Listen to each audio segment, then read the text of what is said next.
क्या तारीफ़ करूँ मैं उस हस्ती की जिसके लिए खुद रसूल अल्लाह ने फरमाया, मन कुन्तु मौला फ़ज़ा अलीयुन मौला, जिसका मैं मौला उसका अली भी मौला।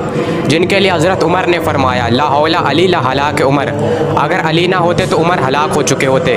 मैं बात कर रहा हूँ इस्लाम के चौथे खलीफा, बहादुरों के बहादुर, शेर खुदा हज़रत अली रज़ी अल्लाह ताला अन्हु की। आज की शानदार वीडियो में हम लोग हज़रत अली की दास्तान को जानेंगे, तो बने रहिए वीडियो के एंड तक। दुनिया की सबसे मुक़द्दस जगह यानी कि खाने काबा में हुई थी।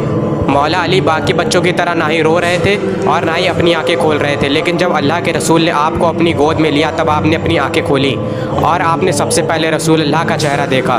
दोस्तों, हज़रत अली की वालिदा का नाम फ़ातिमा बिनते असद था और हज़रत अली के वालिद अबू तालिब थे। दोस्तों, हज़रत अली रिश्ते में रसूल अल्लाह के चचेरे भाई लगते थे और फिर बाद में मौला अली का निकाह रसूल अल्लाह की बेटी हज़रत फ़ातिमा रज़ी अल्लाह ताला अन्हा से हो गया और इसके बाद आप चचेरे भाई होने के साथ साथ रसूल अल्लाह के दामाद भी बन गए। दोस्तों, खैबर हो या बद्र हो या अहद हो, इन सारी जंगों में हज़रत अली ने एक अहम किरदार अदा किया है। इस बात में कोई दो राय नहीं है कि अब तक इस्लाम के इतिहास में सबसे बहादुर और ताकतवर योद्धा कोई गुजरा है तो वो हज़रत अली है। हज़रत अली की बहादुरी की वजह से उन्हें रसूल अल्लाह ने असदुल्लाह यानी कि अल्लाह के शेर की किताब से नवाजा था। हज़रत अली इस्लाम के चौथे खलीफा भी हैं। हज़रत उस्मान के बाद हज़रत अली को मुसलमानों ने अपना खलीफा चुना था। हज़रत अली कितने बहादुर थे इस बात का अंदाज़ा आप इसी बात से लगा सकते हैं कि बद्र की जंग में मुसलमानों ने 70 काफिरों को जहन्नुम वासिल किया था, जिसमें से 35 को अकेले हज़रत अली ने कत्ल किया था और 35 को बाकियों ने मिलकर कत्ल किया था। जब मुसलमान मदीने में थे तो इस बात का डर था कि कहीं दुश्मन हमला ना कर दे, तो हज़रत सलमान फारसी रज़ी अल्लाह ताला अन्हु ने सुझाव दिया कि हमें मदीने के चारों तरफ बड़े बड़े खंदक यानी कि बड़े बड़े गड्ढे खोद देने चाहिए। तो सब मुसलमान मिलकर गड्ढे खोदने लगे। जब दुश्मनों का लश्कर गड्ढों के पार खड़ा हुआ था तो वो मुसलमानों पर हमला करने की कोशिश कर रहे थे, लेकिन वो नाकामयाब रहे। लेकिन उनका सरदार अम्र कहने लगा कि ये तो मेरी बेइज्जती है, और जैसे तैसे वो खंदक पार करके मुसलमानों की तरफ आ गया और कहने लगा कि कहाँ है वो जो खुद को मुसलमान कहते हैं, अगर हिम्मत है तो अम्र का सामना करो। रसूल अल्लाह सल्लल्लाहु अलैहि वसल्लम ने फरमाया कि कौन है जो तुम में से इस मुशरिक को शांत करेगा। कोई नहीं खड़ा हुआ, फिर अली खड़े हुए। हज़रत अली को देखकर अम्र कहने लगा कि मैं तुम्हें मारना नहीं चाहता, क्योंकि हज़रत अली की उम्र उस वक्त बहुत कम थी। अम्र का मुकाबला कोई भी नहीं करना चाहता था क्योंकि वो एक जाना माना पहलवान था और ना जाने कितने लोगों से वो अकेला लड़ता था। उसने हज़रत अली पर वार किया और हज़रत अली की ढाल टूट गई और हज़रत अली का कंधा घायल हो गया। अब हैदर कर्रार बना यानी कि पलट पलट कर हमला करने वाला शेर। जब हज़रत अली ने हमला करा तो अम्र की ढाल को तोड़ा, अम्र के कंधे को चीरा और उसके जिस्म को दो हिस्सों में जुदा कर दिया और इस तरह मुसलमानों ने खंदक की जंग को भी फतह किया। दोस्तों, खैबर एक अहम इलाका था जहाँ पर मुसलमानों पर जुल्म हो रहे थे, इसलिए रसूल अल्लाह सल्लल्लाहु अलैहि वसल्लम ने हज़रत अली को खैबर को फतह करने के लिए भेजा। पहले तो मुसलमानों ने कई बार खैबर पर हमले किए लेकिन वो नाकामयाब रहे। तब रसूल अल्लाह ने फरमाया कि अब झंडा उसी को दिया जाएगा जो खैबर को फतह करेगा।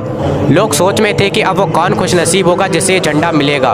अगले दिन रसूल अल्लाह ने फरमाया कि अली कहाँ है, तो सहाबाओं ने कहा कि अली की तबीयत नहीं सही है और वो आराम फरमा रहे हैं। जब रसूल अल्लाह ने हज़रत अली को बुलाया तो हज़रत अली को बुखार चढ़ा हुआ था और इसी हालत में हज़रत अली खैबर को फतह करने के लिए चले दिए। खैबर के यहूदियों को लगा था कि वो आराम से मुसलमानों को शिकस्त दे देंगे, क्योंकि उनका सरदार मरहब नाम का पहलवान था जो सैकड़ों लोगों से तनहा लड़ता था और इस जंग में दुश्मनों की तादाद 14,000 थी और मुसलमानों के पास सिर्फ 1600 सिपाही थे।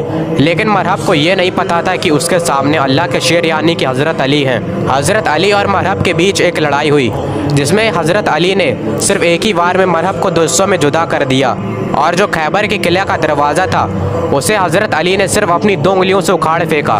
वो दरवाज़ा इतना भारी था कि जंग के बाद सारे मुसलमान मिलकर भी उस दरवाजे को नहीं उठा पा रहे थे, जिसे हज़रत अली ने महज अपनी 2 उंगलियों से उखाड़ फेंका था।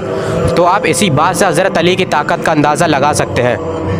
दोस्तों, ये दौर था हज़रत उस्मान की खिलाफत का। हज़रत उस्मान के घर पर जब हमला हुआ तो हज़रत अली, इमाम हसन और इमाम हुसैन हज़रत उस्मान के घर के बाहर पहरा दे रहे थे, लेकिन हज़रत उस्मान को किसी तरह दुश्मनों ने शहीद कर दिया, जिसके बाद मुसलमानों ने अपना खलीफा हज़रत अली को चुना। हज़रत आयशा चाहती थी कि पहले हज़रत उस्मान के कातिलों का बदला लिया जाए, लेकिन मौला अली का कहना था कि अभी मदीने के हालात सही नहीं है। हज़रत आयशा और मौला अली के बीच सुलह हो गई, लेकिन दोनों लोगों के लश्कर में ऐसे लोग भी मौजूद थे जो चाहते थे कि मुसलमानों के दरमियान जंग हो, और उन्होंने रात में एक दूसरे के लश्कर पर हमला कर दिया और ना चाहते हुए भी जंग हुई। इस जंग का नाम जंग जमाल था। जंग के बाद हज़रत मुआविया जो चाहते थे कि हज़रत उस्मान के कातिलों का बदला लिया जाए, हज़रत मुआविया जो कि शाम के गवर्नर थे, ये उनकी ज़िद थी कि पहले हज़रत उस्मान के कातिलों का बदला लिया जाए। हज़रत मुआविया की ज़िद जायज़ तो थी, लेकिन मदीने के हालात अभी ठीक नहीं थे। ना चाहते हुए भी हज़रत मुआविया और मौला अली के बीच जंग हुई। इस जंग का नाम जंग सिफ़िन था। दोनों तरफ से हज़ारों मुसलमान शहीद हुए। हज़रत अली इस जंग को फ़तह करने ही वाले थे कि अचानक हज़रत मुआविया के लश्कर ने कुरान को अपने नेज़ों पर बांधकर बुलंद कर दिया और कहने लगे कि हमें कुरान का फ़ैसला मंजूर है, यानी कि हम सुलह के लिए तैयार हैं। सुलह के लिए दोनों तरफ से एक एक इंसान को मुकर्रर किया गया जो कुरान से फ़ैसला कर दे। 6 महीने का वक्त लिया गया, लेकिन कोई भी फ़ैसला नहीं निकला। हकमैन के फ़ैसले से पहले कुछ ऐसे भी लोग थे जो चाहते थे कि फ़ैसला जंग से हो, ना कि सुलह से। इन लोगों को हज़रत अली ने समझाने की बहुत कोशिश की, लेकिन नाकामयाब रहे और मजबूरन इनसे जंग करनी पड़ी। इस जंग में 9 ख्वारिज बच निकले और हज़रत अली, हज़रत मुआविया और हज़रत अम्र बिन अल-आस रज़ी अल्लाह ताला अन्हु को शहीद करने की साजिश बनाने लगे। हज़रत मुआविया और हज़रत अम्र बिन अल-आस तो इनके हमले से बच गए, लेकिन जब हज़रत अली फ़जर की नमाज़ पढ़ाने के लिए कूफा की मस्जिद में आए तो अब्दुर्रहमान बिन मुस्लिम नाम के एक ख्वारिज ने हज़रत अली की पेशानी पर तलवार मारी और हज़रत अली को ज़ख्मी कर दिया। ये तलवार कई दिनों से जहर में डूबी हुई थी और कुछ वक्त के बाद घायल हालत में हज़रत अली को शहादत नसीब हुई। हज़रत अली ने लगभग 5.5 साल खिलाफत की और सबसे मुश्किल खिलाफत का दौर हज़रत अली का ही था।